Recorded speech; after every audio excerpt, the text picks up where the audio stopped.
Alright, hey everyone, I'm Ryan Johnson and this is the Shark Dive, where we take a deep dive into the world of the sharks. Now, one of my favourite activities when I'm out working and studying and filming sharks is to find incredible footage that shows something different, shows something unique, take it back, analyse it and see if I can almost transport myself into the mind of the shark, understand what its motivations are, what's going on in its head, why it's making the decisions that it's making. And that's really what we do in the Shark Dive. We go and try to transport ourselves into the brain of these sharks, incredible animals, and see what is going on. One of my favorite times or subjects is when I see predators, the sharks, and the prey come together.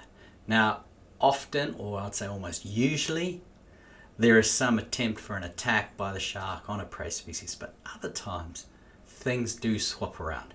And that's what the video that we're going to look at today really is great at illustrating. So I'm just going to cue it up, play it out, and then go through and sort of take a bit of a deep dive and analysis into it, see what I think is going on.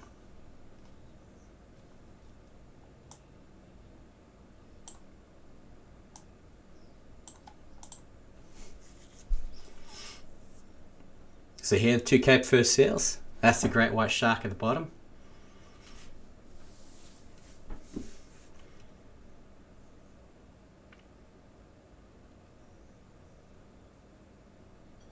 Very different from that typical interaction that we always get to watch on the Discovery Channel or National Geographic.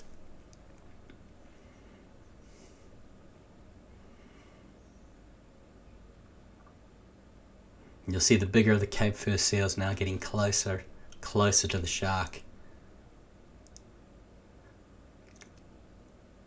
Right on its tail.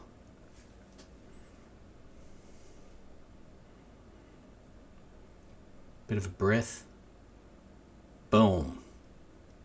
Cape Fur seal attacks a shark. Nips it. Not really an attack. You can see how agitated the shark is now. Tail beats frequency right up, and then these seals make their escape and the shark disappears out of the top of the screen. Really fascinating, and shows you whatever the going on in the situation, the roles were totally reversed. The seals were the aggressor, the shark was very submissive. The shark ended up having to leave the area because it was harassed so much, and a really good opportunity to do a deep dive, see what is in fact going on. So, first thing I think we should all notice or look at is the context of where this interaction happened. We're here at a reef, it's off South Africa's coast. Few things are noticeable. First is that it is really shallow. You're talking 2 meters, 3 meters over the rocks, maybe even less. What's that? It's about 6 foot. Those sandy patches are definitely a bit deeper, probably around 9 foot, 3 meters. But no deeper than that. This is not the ideal hunting depth for great white sharks when hunting seals. Second thing, for this bay, this is really good water visibility. You're talking about 10 foot sort of vertical, probably longer than that horizontal. In the region of 15 foot, 5 meters, maybe 6 meters horizontal water visibility. And the third thing, in terms of environment, is I know when I filmed this, which was around 10, 11 o'clock in the morning, sun was relatively high in the sky and those light rays were able to penetrate down into the water column. These three things together created a situation which I believe changed the whole dynamics. Essentially, the shark was unable to camouflage itself. Typically when these sharks will hunt seals, they will want to stay deep in the water column. They know the seal will be at the surface. And if we scroll through a little bit here, we'll see why. What do we know about Cape Fur seals is that they are mammals, and because they are mammals, they have to, there you have it, they have to breathe. They are stuck at the surface, particularly when they're swimming a lot, using a lot of energy. They have to breathe very often, so they have to stay at the surface. This is great if you're a shark hunting area, because you can get your oxygen from the water column. You don't have to surface. You can stay deep, and obviously the deep you are, hiding down below, light can't penetrate and you can camouflage yourself. Because of the depth limitations, the good water visibility, and the sun being able to penetrate the water column, this shark had no way to camouflage itself. Seals knew that. 10 million years of evolution, shark probably knew that, and I think that's what resulted in this dynamic that played out.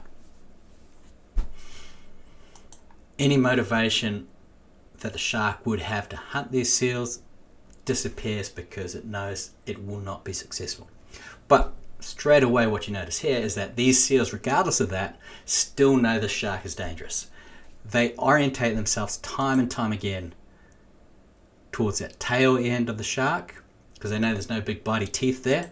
And also, if their objective is to chase and harass the shark away, the shark's going to go this way. It's going to be a lot more effective trying to sort of motivate that shark to vamoose out of the water, out of the area, by getting onto its tail and sort of nipping away and harassing. Similar thing to what we saw the big seal do in the end. As you play this out, you'll also notice one thing that's very clear, and that is, in this type of situation, the maneuverability, the ability of these Cape Fur seals to maneuver is far higher than the sharks. They've got these highly maneuverable, fore fins or flippers that they can sort of glide and play. They're often called the clowns of the sea because, they sort of dance around in and out, beautifully, while the shark's obviously a lot more rigid. It can maneuver with its tail, change direction, maybe put its fins down a little bit, but because it's so rigid, it's not as flexible as a seal, and it can't be maneuverable. So in this situation, essentially you've got these little irritating Cape Fur seals dancing around the shark, and it can't do anything about it. They're really, really safe. They know it. The shark knows it. And this is what plays out. Now, one thing I'm often asked is, why then wouldn't a seal just take off? It's not like it's gonna hunt the shark, eat the shark, or anything like that. Why doesn't it just leave? And this is something you see often in nature, in which prey or normal prey would rather know the whereabouts of a predator. Even if that predator doesn't represent a threat at the moment, they would rather know the whereabouts than just turn their back, swim away, and lose sighting of the shark. It's better the enemy or what do they say? Keep your enemies closer, friends close, and your enemies closer. And that's what's really going on here. You also see this out in the savannas and the wilds in Africa with buck and lions. They won't run away from the lions. They'll keep a distance and watch the lions because they know that whilst the lion doesn't have surprise, it doesn't actually represent a major threat. But obviously, in a fur seal's mind, no predator is better than a harassed predator. And I think that's why this big Cape Fur seal, big bull, probably male, definitely looks like a male, comes in and actually starts trying to harass the shark, make it leave the area, irritate it to such an extent that it does vacate off, to the extent that the seal comes in now and actually nips that shark on the tail. You can see essentially after that, mission achieved. The shark is so irritated, it just wants to get out of there. It's swimming fast, it's saying, go away, leave me. Finally, it breaks off and the seals break off. And they go about its way. These seals are on the way back to the island to rest. So what happened is they just swam down, carried on swimming, got back to the island. Shark moved off a little bit, but then obviously carried on patrolling, doing what it does. But overall, really, really cool interaction. It's really great with this when you actually have the ability to see the entire interaction and play out rather than just a clip, to understand what in fact was going on. And I think this was simply a situation where the environment meant that all the cards were being held by the Cape Fur seals. The shark had nothing. I think it ideally hoped that the seals would just leave, but given that one of those seals particularly was a big bull, big male, probably really, really aggressive, elevated testosterone, that will decide to harass until it nipped the shark and essentially told the shark, "I'm boss, get out of here."